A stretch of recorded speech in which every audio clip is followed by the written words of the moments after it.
Esse aqui, meu amigo, é meu bebedouro adaptado. Tô dando uma geral nele aqui que tava sujo. Olha como é que é. Isso aqui é uma boia. Fica cheio.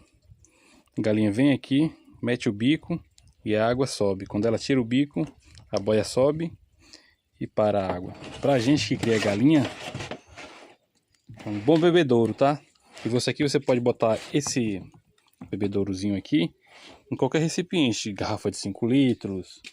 Eu, no meu caso, que eu tenho muita demanda por água aqui, os bichos bebem muita água, eu botei logo esse balde de 20 litros aqui.